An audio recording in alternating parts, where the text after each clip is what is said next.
Maksudnya gini, bagaimana mungkin orang yang mengaku di kolbunya ada cinta kepada Allah, cinta kepada Rasulullah, lalu dia tidur malam hari dan tidak bermunajat, tidak bermanja-manja kepada Allah. Ya, gimana antum? Ngaku cinta, sholat witir 1 rakaat pun nggak istiqomah. Oh, aku kan sholat ini sholat jamaah 5 waktu, nggak cukup. Itu standar. Mesti tambahkan waktu. Ada waktu kita khusus bercengkrama dengan kekasih. Bukankah kekasih dia selalu ingin berdua-duaan dengan kekasihnya? Betul nggak? Nah itu dia. Oleh asbab itu Imam Junaid dari remajanya tidak pernah tidur malam hari. Ini jangan diprotes Pak Dokter ya. Nanti Pak Dokter, nanti merusak liver. Emang rusak liver mereka. Tapi mereka paham rusaknya liver itu tidak akan merusak cinta dia kepada Allah. Bahwa yang maha menghidupkan mereka itu bisa menghidupkan walaupun livernya rusak. Ya. Lama-lama livernya sudah terbiasa, Pak. Kita masuk ke bab yang ke-11 ya. Kita baca suratul Fatihah lagi untuk Sayyidina Muhammad SAW dan Imam Al-Baihaqi, Imam Ahlus Sunnah yang menggabungkan antara hadis-hadis Nabi SAW dengan tema-tema yang diperlukan oleh para pencinta, pencari ajaran sunnah Nabi SAW. Al-hadhinni wa likullitin salih al-Fatihah. Ya Allah, ya Sini siratal mustaqim siratal ladzina an'amta 'alaihim ghairil maghdubi 'alaihim waladdallin. Amin. Sayyidi Ahmad Ar-Rifai, beliau imam sunnah juga, sangat ketat sekali semasa dengan Syekh Abdul Qadir Jilani, salah satu Sultanul Aulia juga. Beliau pernah mengatakan hadiyatul ahya alal amwat, ya, hadiah orang hidup untuk orang yang sudah meninggal. Itu yang paling mantap, paling hebat itulah al-azkar, adalah zikir. Ya. Maka kalau cinta kepada orang tua, kekasih, kawan, bahkan dia masih hidup, bacakan doa, kirimkan. Baca zikir, kirimkan. Ya.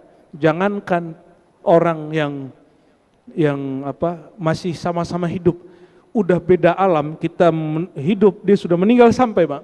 Apalagi masih hidup. Ini kebanyakan kita hanya ngirim doa untuk orang yang sudah meninggal, itu keliru. Itu keliru, ya. Doa yang mustajab salah satunya adalah doa seorang muslim untuk saudaranya masih hidup. Adakah kita mengirimkan doa untuk semua orang Islam setiap hari? Ada enggak? Alhamdulillah. Semoga jadi wali Allah nanti, Pak. Insya Allah ya. Wal mu'minin, kalau perlu dibayangkan ke semua kawan kita, bayangkan. Yang kita kenal, yang kita nggak kenal, bayangkan. Nanti Pak lama-lama di kolbunya kebencian hilang. Jadilah itu baitul hub. Jadi istana cinta. Insya Allah. Apapun yang terjadi kita nggak ada lagi kesal sama orang. Di jalan mau disalib orang senyum, alhamdulillah. Masih disalib orang berarti masih hidup. Alhamdulillahirabbil. Itu kalau lagi ingat, kalau nggak ingat bel kenceng-kenceng ya. Bab yang ke-11 min syu'abil iman, cabang iman yang tertinggi adalah wujubul khauf min Allah. Wajibnya menanamkan rasa waspada, takut kepada Allah. Apa perkataan Imam Ar-Rifai? Nah, ini saya ambil karena cocok ya. Imam Baihaqi ini ajaran dia banyak dipakai oleh Imam Rifai. Kalau anak kecil kita bilang kamu sholat ya supaya nanti kamu mendapatkan ketenangan jiwa. Anak kecil digituin gimana, Pak? Bingung nggak dia? Bingung deh. Paham maksudnya? Gimana supaya anak kecil mau dia sholat? Kamu sholat ya, awas kalau nggak sholat. Nih, ada apa? Bukan ini, anggap aja kita bawa apa? Bukan, yang kenceng dikit, Pak. Yang menakutkan. Rotan. Ya. Anak kecil diancam nih, kamu kalau nggak sholat nanti Allah murka. Dia bingung Allah itu murka itu apa? Maka kita mesti berikan satu wasilah contoh. Kalau dia nggak sholat nih, nanti Abi pukul. Masa Allah kasih kamu hidup, kamu nggak tahu terima kasih kepada Allah? Nanti dia nggak sholat, betul, pukul, tapi jangan kemudian pukul membunuh, pukulnya pukul sayang, gitu aja. Yang kira-kira bikin dia trauma untuk tidak macam-macam dengan sholat. Itu anak kecil. Kalau dia masih kecil, karena akal dia masih belum kuat, dia masih perlu ada motivasi, ada ancaman. Maksud saya menyampaikan bab ini, ancaman sorga dan neraka, mohon maaf sekali, itu hanya bagi orang yang rohaninya masih anak-anak. Makanya nikmat surga itu terbagi dua. Ada nikmat nafsiyah, nikmat makan, minum, seksual. Makan, minum, kawin. Makan, minum, kawin. Benar nggak? Dan banyak orang bisa menjadi teroris cuma urusan mau nikahin bidadari 72. Betapa akal dia masih belum dewasa. Dan itu PR kita untuk mendewasakan kawan-kawan kita yang teracuni bab ini. Ya, bukan hanya ustadz. Jangan tugas begini cuma ustadz yang bicara. Ustadz gak punya waktu banyak. Dia juga punya anak, punya istri, dia punya tugas kerja. Semua kita harus membicarakan ini. Kalau orang sudah dewasa, misalnya nih, bapak ibu ini kerja, kan gak perlu dikasih, kamu kerjalah biar dapat pahala, kan gak gitu lagi.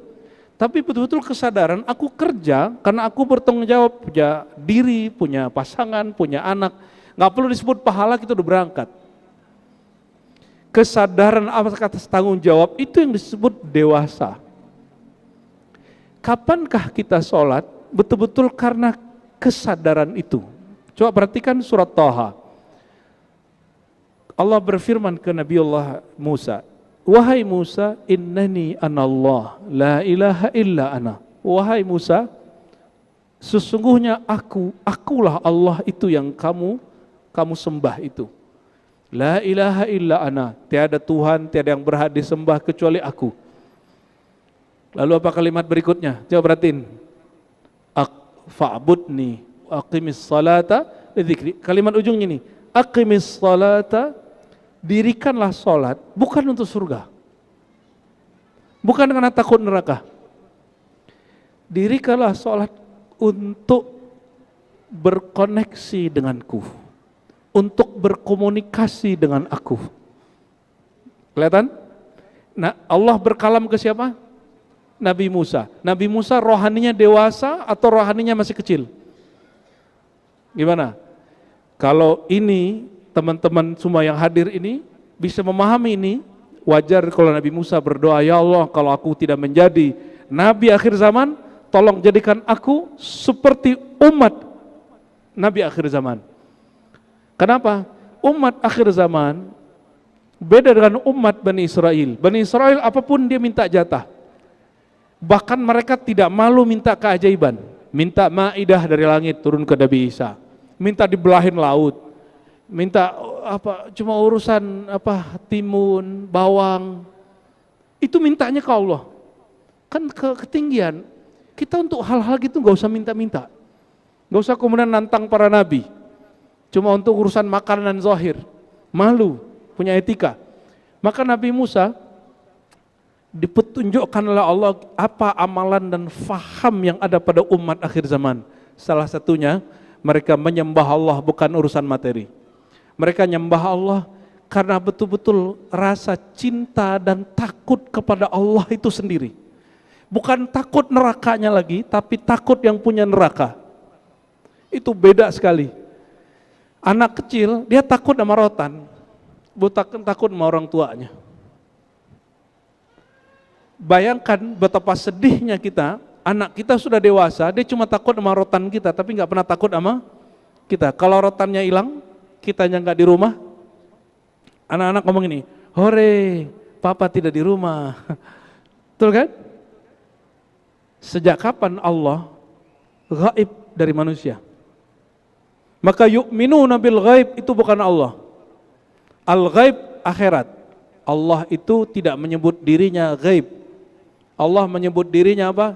Huwal awwalu wal akhiru wal zahiru wal batin. Kalaupun disebut ghaib, ghaibul ghuyub. Bukan ghaib. Kalau ghaib yang menghilang, yang tidak tampak. Allah menyebut dirinya zahir, tampak dengan perbuatannya, tampak dengan pemberian-pemberiannya. Ya, ini saya didatangin seseorang, terus dia bilang, Ar-Razi, alam ini Allah. Katanya, aduh, maksud kamu apa? Alam ini wujud Allah. Astagfirullahaladzim. Jadi kalau ada sampah di jalan itu wujud Allah ya. Ada kotoran wujud Allah. Itu bahasa begini secara hakikat mungkin benar.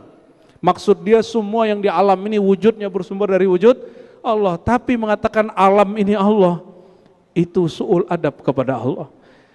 Itu buruk adab kepada Allah SWT. Bayangkan Nabi Khidir ketika melakukan sesuatu, dia membunuh anak kecil, merusak kapal, dia nggak mengatakan itu perbuatan Allah. Dia menyebut itu bukan dari perintahku. Cuma itu doang. Nah, mulailah malam ini ya, bentuk kita segan, khauf itu segan sama Allah. Respect kepada Allah. Bagaimana caranya? Coba yakini di hati, Allah itu lebih tajam penglihatannya daripada semua CCTV yang ada di rumah. Maka tiada satu biji zarah pun yang luput dari pandangan Allah SWT. Karena dia memandang dengan basarnya, sifat basarnya Allah Ta'ala memandang, tidak memerlukan alat. Karena dia khalik, dia menciptakan semua alat. Bahkan dia memandang melalui mata kita, perasaan kita, bahkan apapun yang di alam itu sekaligus jadi pandangan Allah Subhanahu wa Ta'ala. Kalau orang begini berani nggak dia maksiat dimanapun? Misalnya cari hotel yang orang nggak kenal, nggak bisa. Nggak bisa. Kemanapun dia pergi, di situ ada pandangan Allah Subhanahu wa Ta'ala. Oleh karenanya, cinta, rasa takut kepada Allah, jalannya cuma satu, ma'rifatullah, mengenal Allah. Maka di awal kita kajian dulu, kita buka risalah Imam Junaid, kata Imam Junaid, ibadah tertinggi itu ketika engkau mengenal Allah.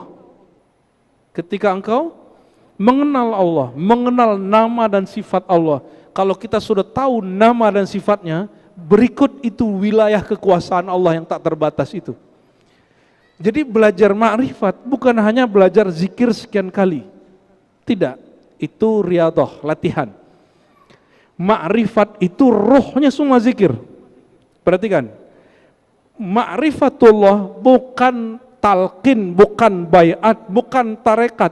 Ma'rifatullah itu spirit dari semua amalan itu. Ma'rifatun knowledge, keilmuan. Maka keilmuan itu afdalul a'mal fil alam, ya. Itu amalan tertinggi di alam semesta. Sebelum orang baca la ilaha illallah, perintahnya adalah berilmu dulu, ya. Jadi kalau mau memunculkan rasa takut, harus kenal dulu Allah Subhanahu wa Ta'ala. Dan dia menyebutkan beberapa ayat, fala takhafuhum wa khafunu in kuntum mu'minin. Jangan takut mereka makhluk, wa khafuni, kalau takut waspadalah terhadap aku. In kuntum mu'minin, jika kamu betul-betul beriman. Fala takhshawun nas wakhshawni, jangan takut kepada makhluk, takutlah kepada aku. Perhatikan, Allah itu kalau sudah naruh nur iman di kolbu, kita nggak akan dibiarkan merasa diri aman terus. Wahum la yuftanun, kita nggak akan dibiarkan hidup aman-aman aja. Kenapa? Orang mukmin itu tidak boleh merasa aman dan nyaman di dunia. Dia mesti ada merasa kemudian waspada. Diciptakan oleh Allah SWT mesin-mesin takdir, peristiwa-peristiwa, sosok-sosok, kejadian-kejadian yang orang tuh bikin kita takut. Turun ayat ini, fala takhshawun nas, jangan takut kepada orang itu. Terjadilah kejadian, antum salah berbuat, itu cuma kejadian aja, itu cuma mesin takdir. Mohon maaf, antum kerja, mungkin pernah ngambil yang syubhat. Jangan kemudian putus asa, itu cuma cara Allah. Takut kepada KPK, takut kepada BPK, takut kepada jaksa, takut ke pengadilan, atau takut kepada Allah? Yang mana? Itu cuma permainan aja. Jangan salah, Barsisa 500 tahun dia menanam ibadah dalam dirinya, enggak berefek kepada imannya sama sekali. Kok bisa begitu? Ketika ada kasus mesin takdir itu berjalan, ternyata selama ini dalam hatinya dia mengimagekan aku orang beriman. Aku orang beriman supaya dipandang orang beriman. Ketika dia takut orang yang menilai dia beriman ini tidak menilai dia lagi beriman, disitulah syaitan datang berwujud seorang wali mengatakan, wahai Barsisa, engkau nanti besok ketahuan syanu, oh, masa Barsiso cabul, masa Barsiso peminum khamar, masa Barsiso bunuh orang, apa nanti kata orang? Itulah syirik pertama yang di hati yang harus dibuang, Pak. Dan itu nggak bisa dihilangkan dengan zikir 70.000, nggak bisa. Dia hanya bisa dihilangkan dengan al-ma'rifatu billahil wahidil ahad. Betul-betul mengenal Allah, bukan hanya sekedar mengenal namanya, bukan sekedar mengenal sifatnya, tapi merasakan yang punya nama, yang punya sifat. Itulah yang namanya talqinuz zikr. Ditalkinkan oleh guru lewat pengetahuan dan lewat talqin tarekat-tarekat yang ada. Itu sebabnya syaitan tidak senang orang tarekat. Itu sebabnya syaitan tidak senang pada arifina billah. Kenapa? Itu yang bongkar syirik khafi dari kalbu dia. Maka coba lihat, mohon maaf, ulama su, mereka sibuk klarifikasi. Itu ciri-ciri ulama su. Itu ulama dunia. Ulama yang takut kepada Allah, innama yakhshallaha min ibadihil ulama, dia hanya klarifikasi ke Allah. La yakhafuna lawmata laim. Mereka tidak pernah takut cacian orang yang mencaci. Bagi dia ala ma khalallahu batila. Seperti syair Labid yang didendangkan Nabi, selain Allah sebenarnya batil. Jadi mulai malam ini tolong coba belajar, telinganya tebel-tebel, nggak usah terlalu memikirkan apa tanggapan makhluk kepada kita. Mulailah belajar, kira-kira tanggapan Allah ke kita apa. Gimana caranya? Caranya kurangi buka sosmed. Buka sosmed yang di sini, sosial media to Allah, ya. Mulai, ya, kata Imam Ahmad Rifai, aku diberikan satu hal yang enggak diberikan kepada pamanku Syekh Mansur. Apa itu? Aku diberikan hak, apapun fatwa qalbuku itu betul-betul langsung dari Allah.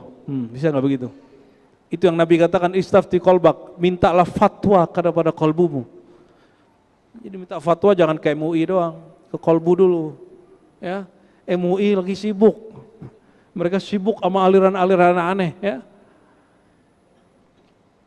Wa iyaya farhabun, kepada aku maka takutlah, surah Al-Baqarah ayat 40, tadi Maidah 44, ya. Ini banyak sekali nih, ya. Waliman khafa maqama rabbih jannatan, surah Rahman ayat 46. Ar-Rahman ayat 46, perhatikan. Bagi orang yang takut hormat kepada Allah, jannatan, dia dapat 2 surga. Kata Imam Abu Bakar Ar-Razi dalam kitab dia, jannatur ru'yah wa jannatus syahawat. Jannatur ru'yah lirruh, jannatus syahawat linnafs. Dia dapat 2 surga. Surga tertinggi yaitu kelezatan rohani menatap kepada Allah, bercengkrama dengan Allah. Allah itu asik, Bapak Ibu. Allah itu enggak seseram yang ente bayangkan. Ente kan bayangin Allah itu sangar, tukang ngancem-ngancem gitu, ya. Beda berarti Tuhan yang kita maksud, ya.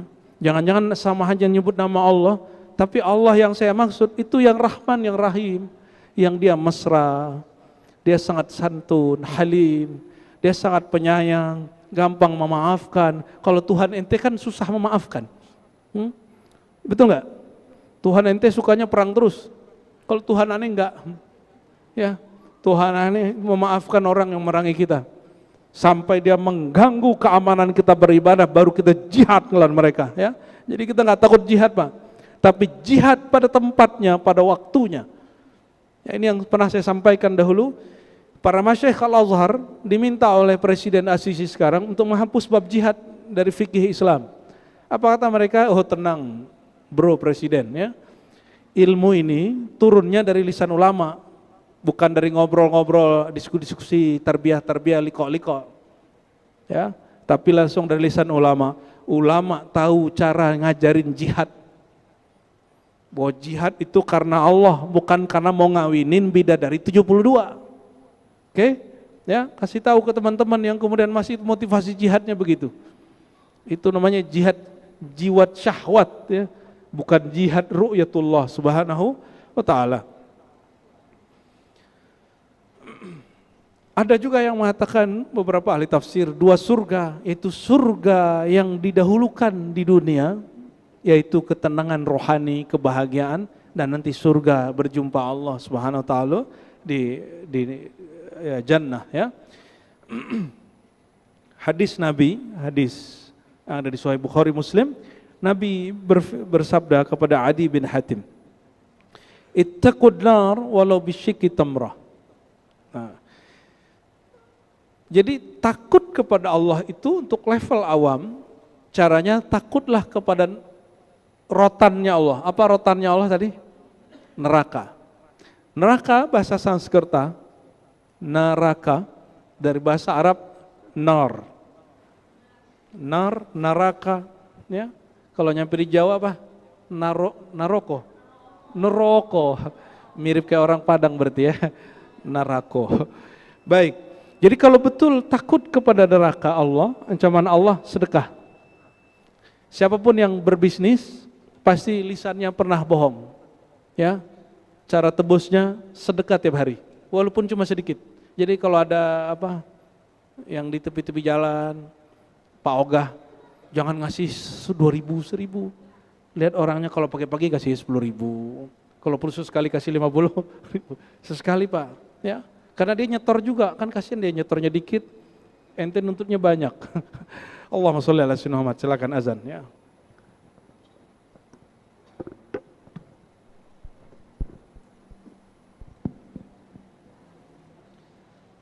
Allahu akbar, Allahu akbar.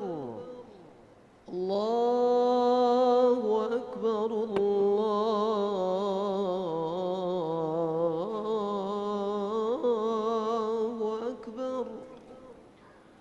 أشهد أن لا إله إلا الله أشهد أن لا إله إلا الله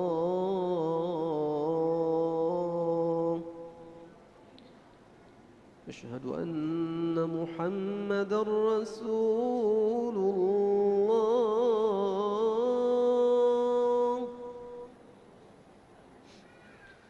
أشهد أن محمدًا رسول الله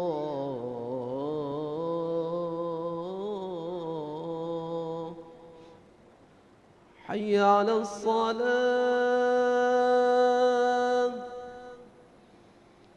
حي على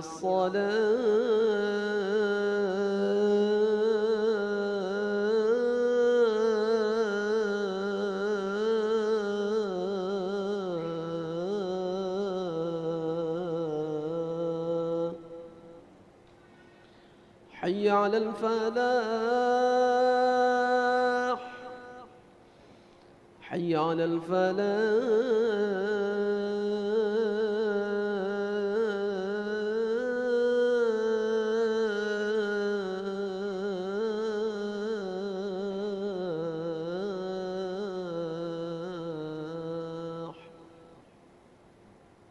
الله أكبر الله أكبر لا إله إلا الله.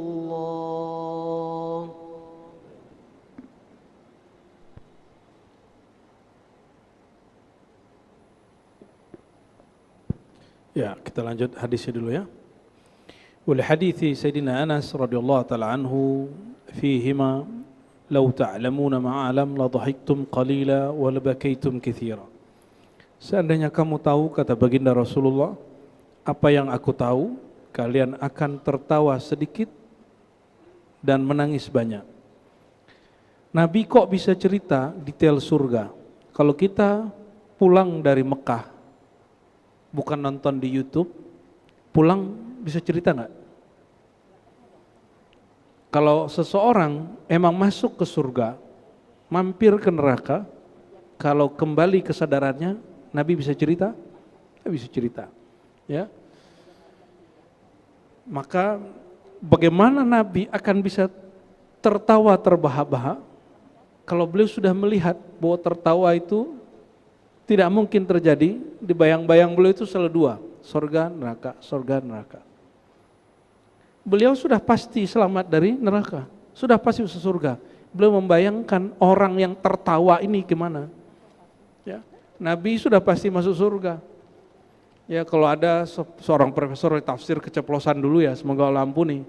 Jangan sampai karena cuma satu kesalahan ente kemudian menolak dia seorang profesor. Ya, gimana dokter aja belum ngingkarin profesor ya kan? Banyaklah ustadz-ustadz nekat itu.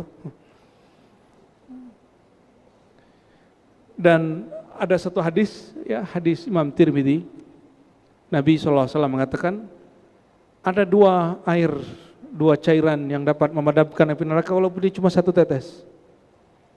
Satu, orang yang nangis karena takut kepada Allah. Dan yang kedua, orang yang berdarah-darah karena jihad fi sabilillah. Itu cairan yang ada di badannya, itu memadamkan api neraka. Ya. Yang pertama ini, orang yang dia takut kepada Allah lalu dia, perhatikan, di dalam tangis takut itu ada cinta. Berarti sebenarnya dia menangis itu dua hal. Ada halul hub, karena dia cinta.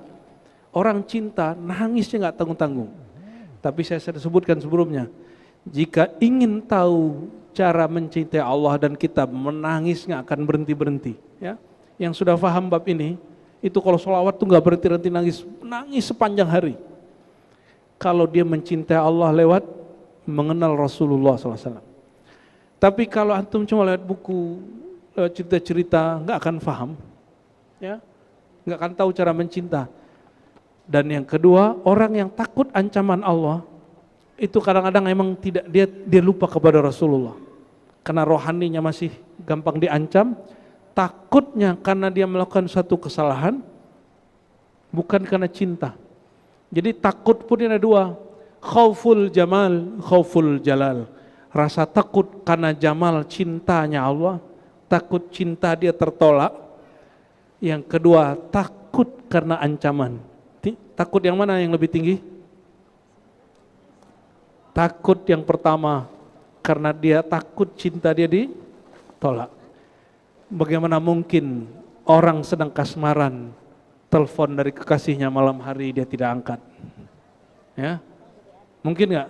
Orang kasmaran, kalau udah nggak kasmaran biasa-biasa aja. Kayak bapak ini, ya, kalau karena udah tahu sama istri, nelfon istri, tar aja gitu ya, bener nggak? Tapi orang kalau kasmaran, gimana? Kalau ditelepon nggak ngangkat, langsung bilang maaf ya yang gitu ya. Allahumma sholli ala Muhammad. Semoga Allah Ta'ala ya menancapkan cinta ini ya. Dan cinta yang pertama tadi, cinta karena kenal indahnya sifat Allah, merdu syahdunya menyebut nama Allah, itu tidak akan hilang sampai mati. Maka Imam Ahmad Sarhindi, mujaddid dalam Thariqah Naqsyabandiyah, Imam Sunnah yang ada di Hindia, salah satu orang yang qamiul bid'ah, yang memberantas sinkretisme, ya, beliau mengatakan, maka alirkanlah nama dia ke dalam jantungmu, ke dalam hatimu. Sebutlah nama dia. Ya ayyuhalladzina amanu dzkurullaha dzikran katsira. Wahai para pencinta, sebutlah nama dia sebanyak-banyaknya di kolbumu. Itu sebabnya latihan mencinta mengulang-ulang nama. Tapi ada yang lebih tinggi. Kenal yang punya nama itu lebih hebat daripada mengulang-ulang namanya 70.000 kali. Kita sebut-sebut nama seseorang, kita nggak kenal dia, orangnya lewat kita bingung. Seperti Laila dengan Majnun. Majnun cinta Laila, pas lagi Laila lewat, dia bilang, oh itu bukan Laila. Ternyata dia punya persepsi tentang si Laila. Jangan sampai kita mengalami hal Majnun itu, namanya hal ghaibah. Dia nggak kenal sama yang dicintainya. Namanya si Majnun. Majnun kan gila, Pak. Jangan-jangan kita sudah gila dunia. Cinta Allah mengalir terus, tapi kita tidak tahu. Ya. Allahumma sholli ala sayyidina Muhammad wa ala sayyidina Muhammad. Kita berdoa, Allahumma ya Allah ya Rahman ya Rahim. Ya dzal jalali wal ikram. Ya dzal jalali wal ikram. Shalli wa sallim wa barik ala nabiyyina Muhammad. Ya Allah yang Maha mencinta, yang Maha Rahman, yang Maha Rahim, limpahkan ya Allah cinta Engkau kepada Sayyidina Muhammad SAW, dan alirkan, tumpah ruahkan juga cinta dari Sayyidina Muhammad mengalir ke dalam kolbu kami. Dan ya Allah, sekali cinta itu masuk ke dalam jiwa kami, kolbu kami, sir kami, mohon jangan pernah dikeluarkan lagi ya Allah. Mohon jangan pernah dicabut lagi ya Allah. Sampai mati jangan pernah berkurang ya Allah. Bahkan ya Allah yang Maha mencinta, yang cintanya tiada batas dan tiada terkira. Ya Allah ahyina fi hubbik. Jadikan kami orang yang hidupnya karena cinta kepada Engkau, yang berjuangnya karena cinta kepada Engkau, yang dia suka, dia marah hanya karena cinta kepada Engkau. Ya Allah ya Rahman ya Rahim ya Karim, arifna aqrab at-tariq ilaik. Ya Allah, mohon tunjukkan kami jalan terdekat mencintai Engkau, yaitu mencintai Nabi Engkau, kekasih Engkau Sayyidina Muhammad sallallahu alaihi wasallam. Ya Rabb, ahyi qulubana fi hubbi Sayyidina Muhammad sallallahu alaihi wasallam. Ya Allah, hidupkan kalbu kami, ruh kami, sir kami dalam mencintai kekasih Engkau Sayyidina Muhammad sallallahu alaihi wasallam. Dan malam ini, detik ini kami memohon ya Allah, ya man yulijal laila fin nahar wan nahara fil lail, wa yang menciptakan malam siang, siang dan malam, mohon ya Allah, Engkau tetapkan kami dalam cinta Engkau. Engkau istiqamahkan kami dalam cinta Engkau. Engkau berikan rasa rindu kepada kalbu kami, rasa takut kepada Engkau. Ya Allah, bi asma'ikal husna wa bi sifatikal ulya faj'alna minal muhibbinal mahmubin, minal mukhlisinal mukhlasin. Dengan keindahan namamu, dengan kemutlakan diri Engkau ya Allah, masukkanlah kami ke golongan orang-orang yang mencintai Engkau yang dan dicintai, yang ikhlas dan diikhlaskan. Amin ya rabbal alamin. Subhana rabbika rabbil izzati amma yasifun, wa salamun alal mursalin, walhamdulillahi rabbil alamin. Assalamualaikum warahmatullahi wabarakatuh.